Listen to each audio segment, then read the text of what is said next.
I began by taking my concept sketches and converting them into measured blueprints. That way I can scale the design up to the right size and cut the foam board pieces accurately. Since this set is going to be heavier than usual, I attach a base of honeycomb cardboard to avoid it folding when it needs to be moved. I have never made a set this complex before. There's 2 floors, a large ceiling, all of it needing to be detailed and look convincingly like an unsettling mall.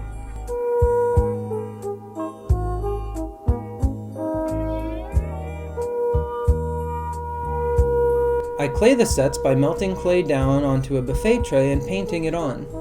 Sometimes I have to paint the clay walls myself if I don't have enough of the color. Luckily, the brand I bought from this set sent me 2 orders worth for the price of 1. I won't lie, that was a really happy accident because it was $100 worth of clay I got for free.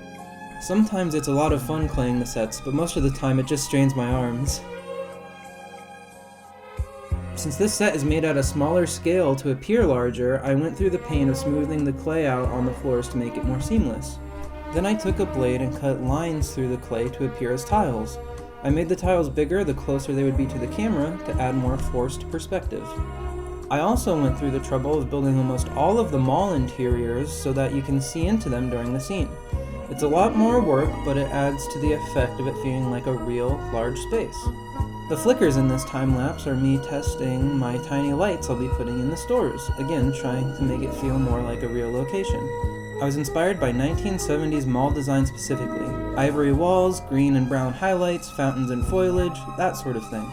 Adding to the forced perspective, I intentionally made the hallway smaller the further away it would be from the camera. I did the same with the props. You'll see me place down tables and shrubs and they become smaller the further you go down.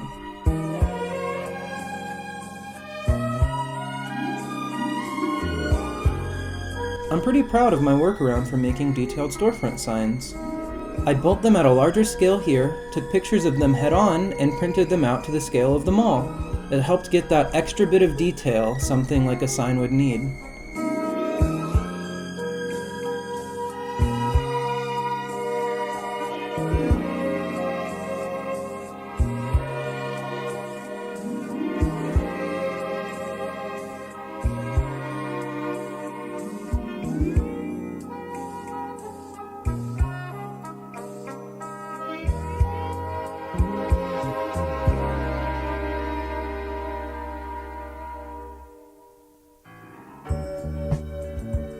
The elevator has to be my favorite part of the model.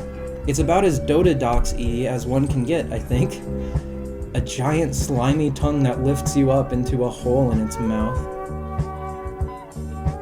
Can you believe that this set is only going to be in the pilot for 2 shots? That's how much effort we're putting into this project.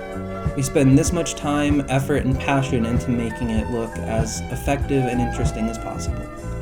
Putting it all together was a lot of time-consuming fun. I hope you enjoy the final result. Let me know what you think. Any and all support is appreciated. Let's get this pilot finished.